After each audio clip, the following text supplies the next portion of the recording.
Hammer, you got Holland, Yo. and you got Rocket. Mm-hmm. We're still doing Spooktober. That's right, folks. Not On done yet. Neon Trash. And tonight, it is the dreaded Drunken Gamers pick.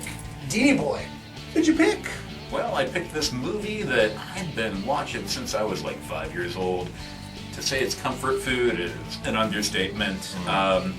Used to bring a tape of part 1 and 2 up to my grandparents' place almost every time they'd watch me, and I'd watch both of them every time in a marathon.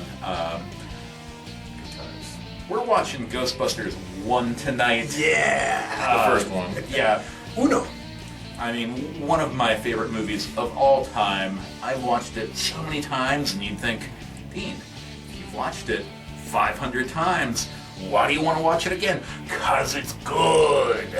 Yes, it's Gouda. And much like Gouda cheese, it tastes good going down. I don't know where this analogy is going. Yeah, I was wondering that myself, Tom. But I too love Ghostbusters, and I remember the first time I saw it, it was like when I was a wee kiddo, and it was kind of scary. It was a comedy movie that actually gave me some fear, right? I saw this as a child. And yeah, no, you're right. Like, I mean, Slimer was terrifying. Yeah. You know, he's coming right at you. But I mean, now, yeah, I've seen this a million times too, and I want to watch it again because it's been too long at this point. So, without further ado, guys, you know this routine. Check out that motherfucking trailer.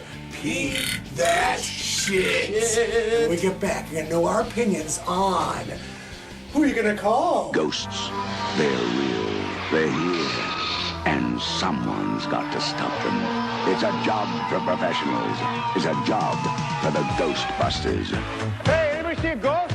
They're the best, the brave, the only. Ghostbusters, coming to save the world this summer. We're ready to believe you.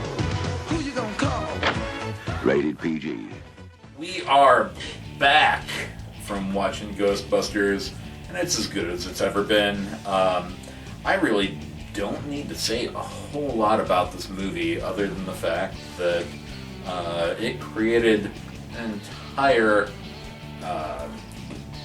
legacy.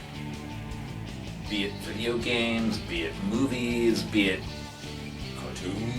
cartoons, be it questionable movies that have shown up in recent years. We're not here to talk about this. We're not here to talk about that. We're here to talk about Dan Aykroyd, Bill Murray, fucking Harold Ramis, fucking Ernie Hudson. Like, these guys are the maestros of the era. So one thing I do want to talk about, because there are countless videos on YouTube talking about the Ghostbusters. It's true. One thing I do want to talk about is the legacy, because I feel like there's a whole younger generation, younger than us, that hears about things like Ghostbusters, Gremlins, Goonies, you name it. 80s perennial cult classics. And sometimes when those individuals watch a classic movie such as this, they go, what's all the hubbub? Bub? Well, let me tell you something. There doesn't need to be hubbub. Because we love this movie. You know what I'm saying? There doesn't need to be something that, you know, wins you over into the folds of Ghostbusters or Die Hard or Back to the Future or any of these old school classics that we grew up with, because I mean the legacy speaks for itself. Well, I mean, I too absolutely love this movie, and I can't even tell you the first time I saw it. I saw it a ton as a kid back in the day, either catching it on cable or renting it from the old Touch of Gold tanning salon and video rental store from Richfield, Ohio.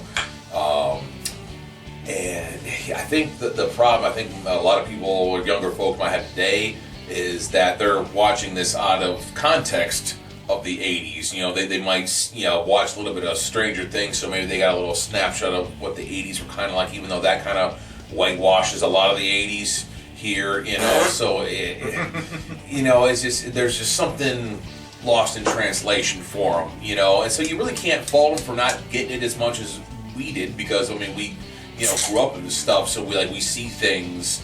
You know, back in the day, we see, you know, the people smoking everywhere. We see the Twin Towers. You see that old snap. You know, you see, even though it was the 80s, they still have like 1950s checkered cabs around New York. You know, it's just the kind of thing that, you know, it's. I mean, it doesn't mean shit to those kids. You know, and it's fair. It's like, why would it? Obviously, you know. So you know, you can't fault on them from not getting into it that much. Too many armchair film critics out there these days. No, I agree. You know, and it's like agreed. You know, just relax and enjoy it. It's funny. You know, this does a wonderful job of blending, you know, comedy and action with a good story and just, you know, a little bit of horror, you know, a little bit of scary stuff in there. Yeah. You know, but it doesn't, you know, I don't know, really. I don't know. It starts like terrifyingly with the gray lady at the library. You know. Dude, yeah. I mean, they really made the ghost, and I think that's kind of what helps. Really built, like if the ghosts were silly, like this movie would just be dumb. Right. You know, it's that seriousness, the gravitas of those really freaky, scary ghosts that will really give a lot of weight to this movie, you know, and make it really well rounded. Nostalgia is gonna make the old Rocket give this 7 out of 10 flick 10 stars because I mean I love it. Like this is you know this is core memory 80s movie. I could think objectively about the flaws of this movie. Right. But I'm not gonna. No. I'm giving it a 10 as well. Exactly. This is a 10 out of 10 movie for me. I'm not going to drag this out. I'm giving it a 10 out of 10 as well. Whoa. Wow. There it is. 10. This might be the only review ever that everyone gave a 10. Possibly. I don't know. I can think. The only other one I could think of was Electric Dragon 80,000 volts. I've been drinking rum. And that's Dean's fault. I've been feeding Tom rum. We've been fed rum. Plus a lot of other drinks. Great shit. Yeah, like Diener, thank you for bringing this over. Yeah, good job, man. Definitely of course. I'm glad to have shared your I'm glad watch. I'm glad to have neon trashed everyone. Great success.